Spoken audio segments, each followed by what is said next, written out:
Hey, good morning, everybody. Welcome to another episode of Freight Be Moving All Things Logistics with me, Jewel Williams, your host. Happy Thanksgiving Junior. I guess that's what we're at.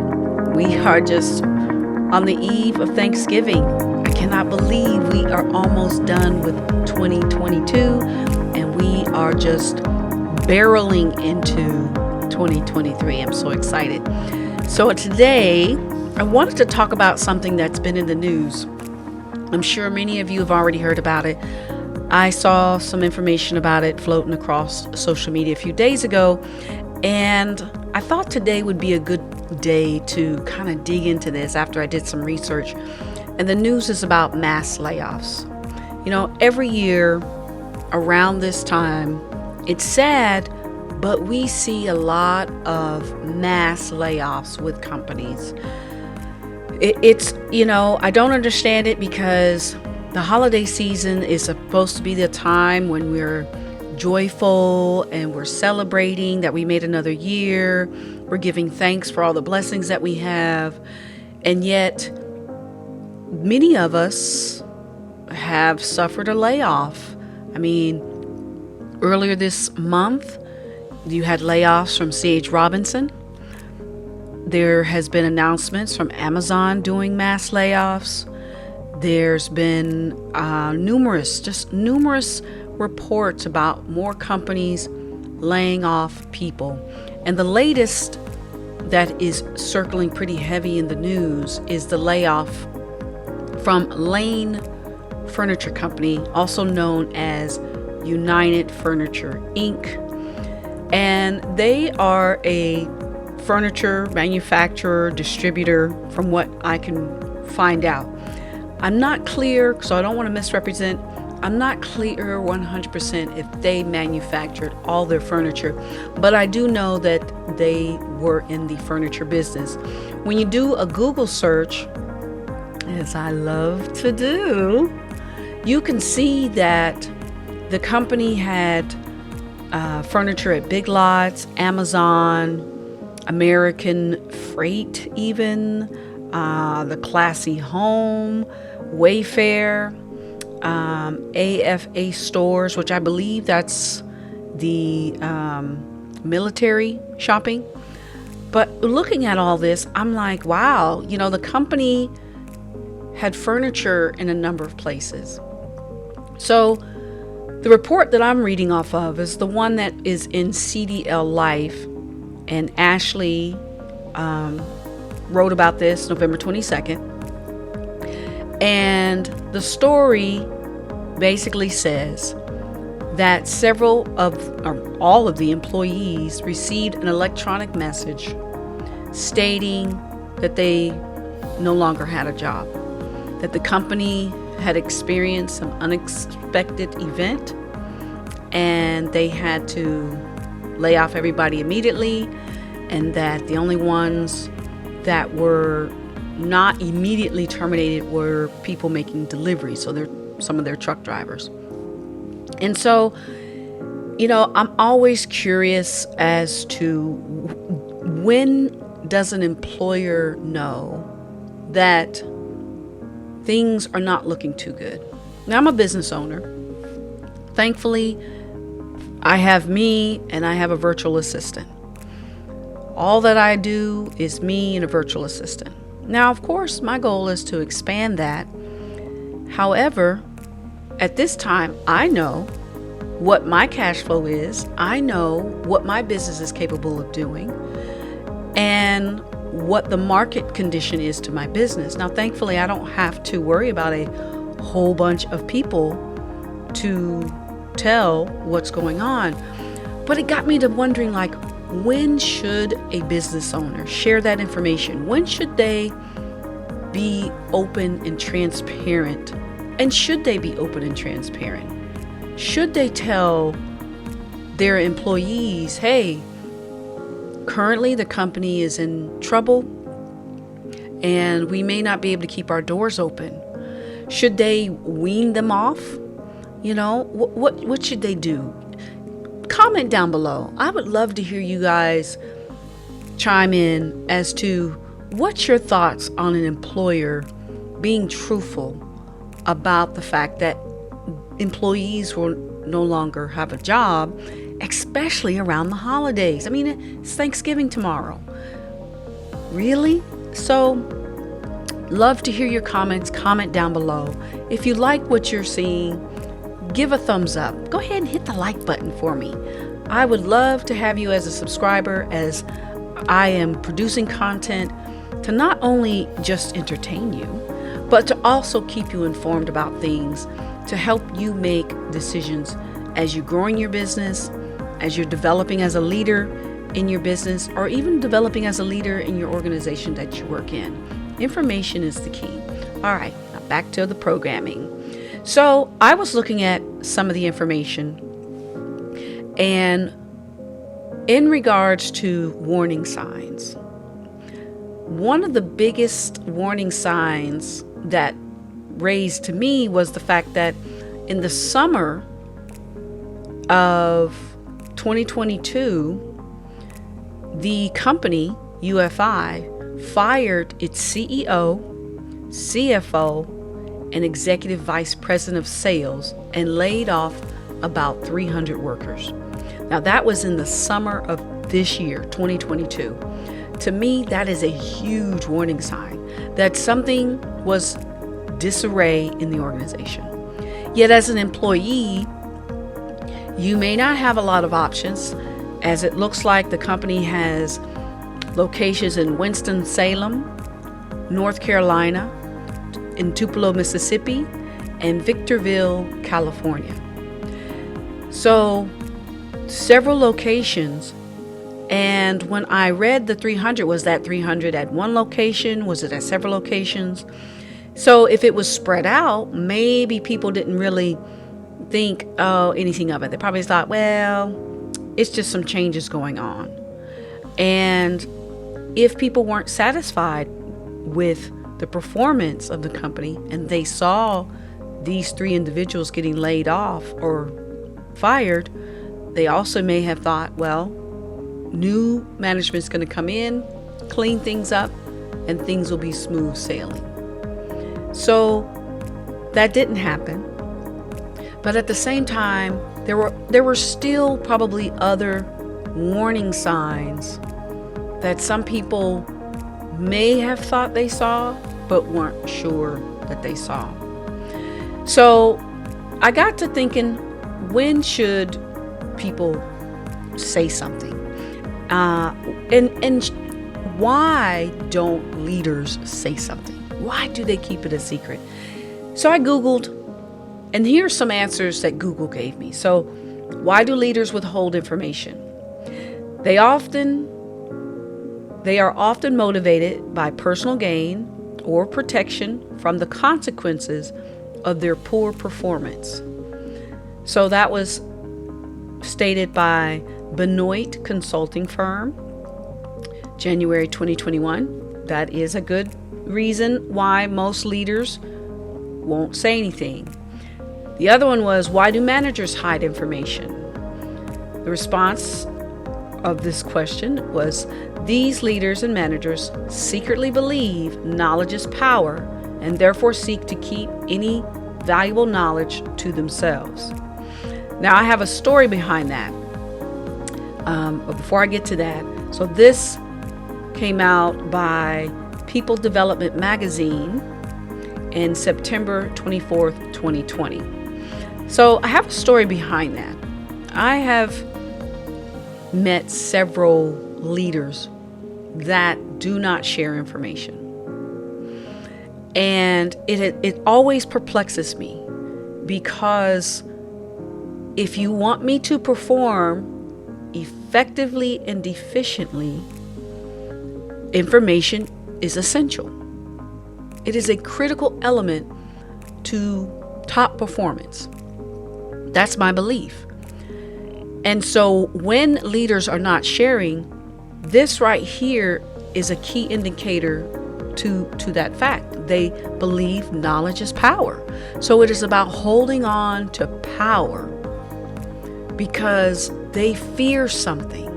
And there's really nothing you as a person can do other than to empower yourself.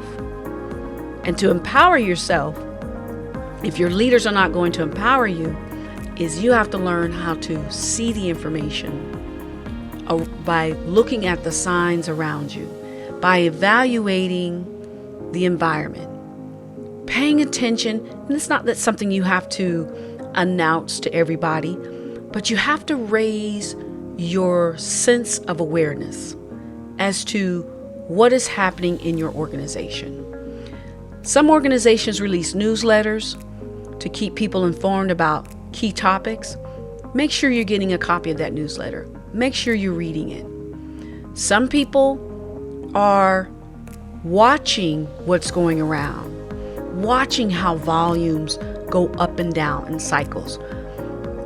One of the things I used to do is I used to keep on my calendar my hours, because when I had high hours, that means we were very busy. Low hours, we weren't so busy. So that was my way of keeping an indication of how busy we were. And that way it showed me the cycles. So at the beginning of the month, if I saw constant higher hours of work, that told me the first 2 weeks of the month, more than likely I would have some overtime and it's busy. If it dropped down towards the middle of the month, okay, we get slower within that third week. And it doesn't begin to pick up until probably the tail end of the fourth week. And then we're busy in the first 2 weeks. Now let's say that pattern goes on for several months, and then 1 month, I see a flat line. I see we stayed consistently around the same amount of hours every week throughout the month.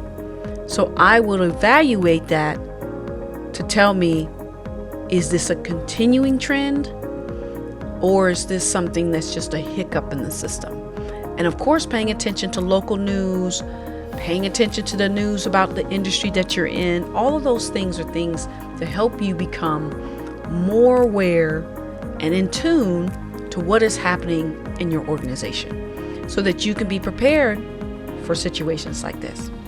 Now, one of the stories I was going to tell is in working with a friend. I call them a friend loosely. I asked the person one time about how they got into business doing something. And the person said to me that they don't share information because then somebody could go out and duplicate what they're doing. So a lot of people live in fear of somebody else coming in, doing what they're doing, and pushing them aside.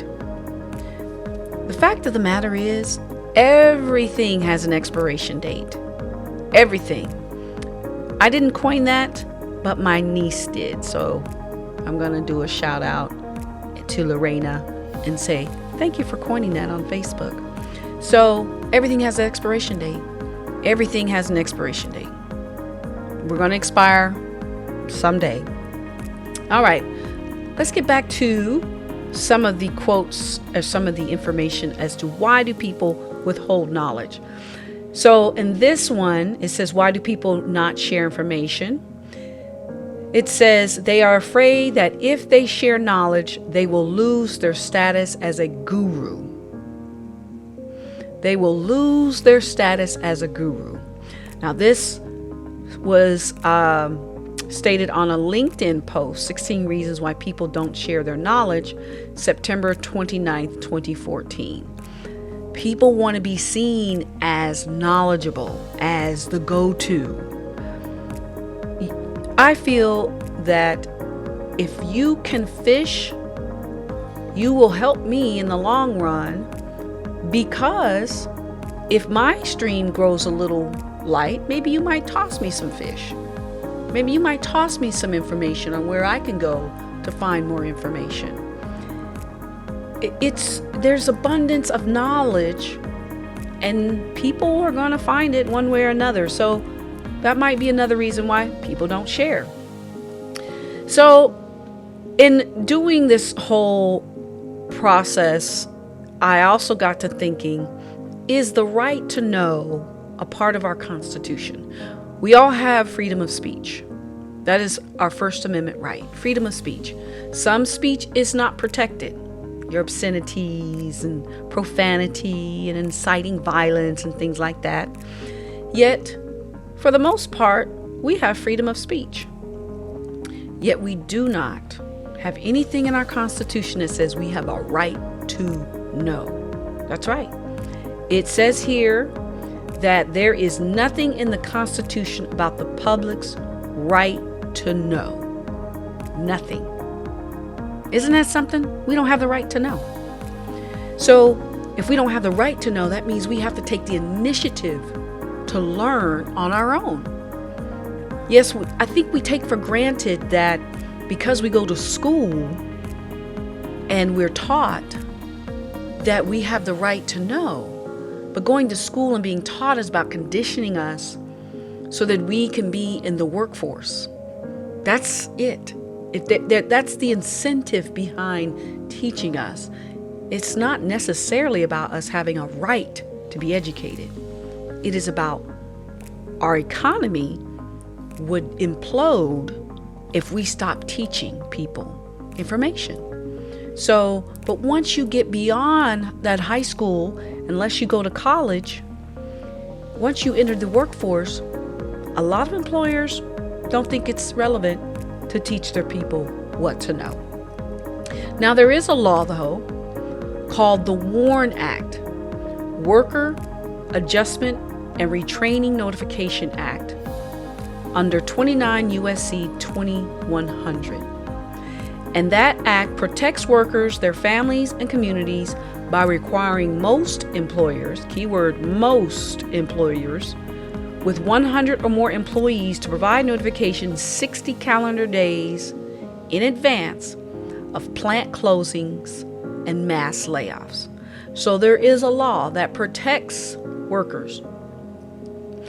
However, there are some ifs, ands, or buts about it.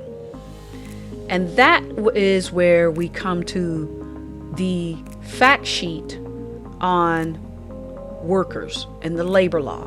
So according to the U.S. Department of Labor, and let me pause, I'm going to include this in the show notes. So if you want to read this Worker Adjustment and Retraining Notification Act fact sheet, you can. If nothing else, it prepares you for a what if.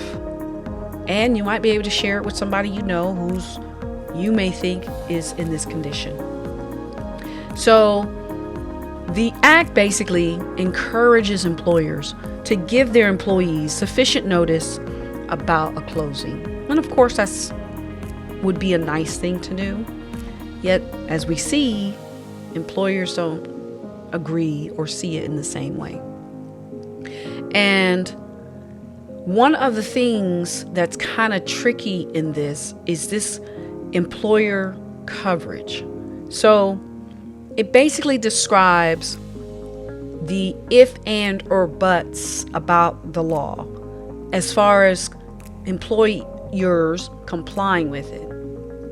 And what it says is, in general, employers are covered by WARN if they have 100 or more employees, not counting employees who have worked less than 6 months in the last 12 months, and not counting employees who work an average of less than 20 hours a week. Private for-profit employers and private non-profit employers are covered, as are public and quasi-public entities which operate in a commercial context and are separately organized from the regular government.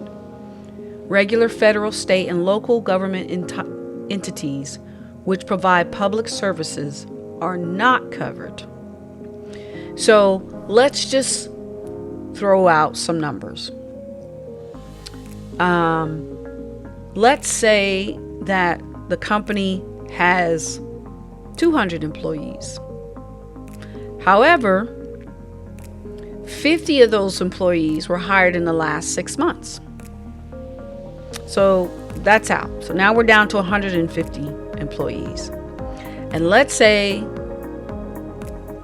Another 70 of those employees work 20 hours a week, or less than 20 hours a week. They're part-time. So if that's the case, then you're left with 150, 120, you're left with 80 employees. So you could kind of skate, employers could kind of skate by if that was the case. So I did some homework because I was curious about this company. And everything that I talk about is public knowledge. Everything that I discuss, I can find on the internet. And I can find anything I want to find. So I went to, the company does business in Tupelo, Mississippi. So I went to the Secretary of State's Tupelo, Mississippi website, and I searched for the company. And I found that there were several registered businesses of the company. Now, what I found interesting was when looking at some of the records, the main persons that were showing up were Todd Evans and I want to say Linda Barr, but I know Todd Evans is the chief operating officer. And there were several entities listed with his name on them that were active. Two of those entities were most important to me as they pertain to logistics, and they are the UFI Transportation LLC and the LS Logistics LLC. Now, why would I be caring about just those two? Because as transportation and logistics, that's what I do, all things logistics, this is a transportation and logistics problem. This company just laid off several workers who were drivers. They were moving freight for this company, so they just laid them off. Therefore, there's a positive to this, that you've got some drivers that are basically leaving one organization and can go into another organization. However, it also lends to what is happening to the movement of this freight now that these drivers are not working there. Also, I was curious, was the company involved in freight brokerage? You see, the Federal Motor Carrier Safety Administration requires that if you register as a carrier, somebody who is moving the freight, you have to form a separate business. And if you decide to be the broker, you have to register as a separate business. They are not the same, they are separate. And that is for insurance purposes, liability purposes, and the whole 9 yards. So for drivers who were driving for this company, you should get your wages because they should have a bond.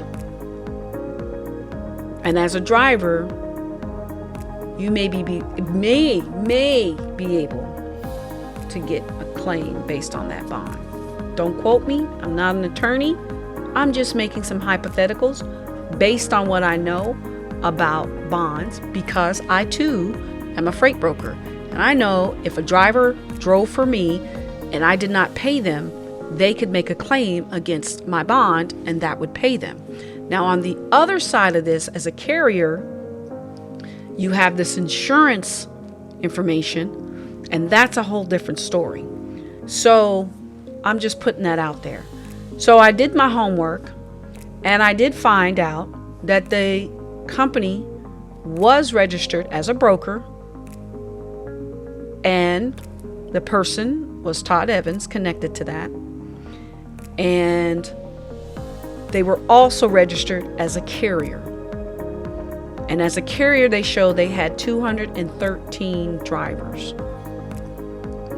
244, what was that? 244 power units, I believe that's what it says. So that information just kind of helped me get an understanding of where this company, what could have impacted this company to go under.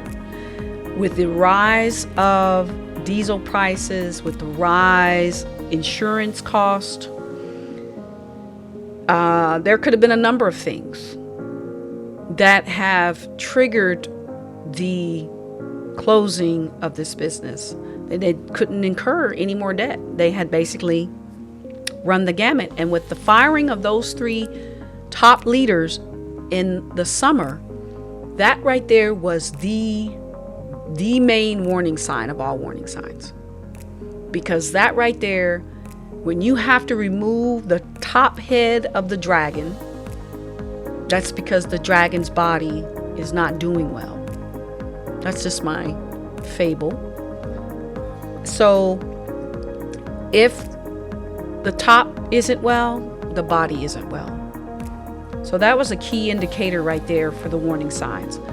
So going back to this WARN Policy Act, employees who have been laid off can file a civil suit against the company, according to this ruling. However, it's kind of iffy if you're really going to get any money. One of the information in here stated that you would get, you could sue for like $500. Here it is. It's penalties. So let's read the penalties. It says, an employer who violates the WARN provisions by ordering a plant closing or mass layoff without providing appropriate notice is liable to each aggrieved employee for an amount including back pay and benefits for the period of violation up to 60 days. The employer's liability may be reduced by such items as wages paid by the employer to the employee during the period of the violation and voluntary and unconditional payments made by the employer to the employee. An employer who fails to provide notice as required to a unit of local government is subject to civil penalty not to exceed $500 for each day of violation. This penalty may be avoided if the employer satisfies the liability to each aggrieved employee within 3 weeks after the closing of layoffs is ordered by the employer. So it's an if, and, or, but. Yet, I'm going to have this information down in the show notes, both on your, where I post this on Spotify and on Apple, and also on the show notes. If you can't find it there, you'll be able to find it in the show notes on YouTube, so that you can get this information and share it with people, so that in the future things like this, at least you'll be in the know. So the other thing I question about this is the right to work law, because that law to me is still a little hazy, and the only thing I could find on that law was on Wikipedia, and it stated that in the context of labor law in the United States, the term right to work laws refers to state laws that prohibit union security agreements between employers and labor unions, which require employees who are not union members to contribute to the cost of union representation.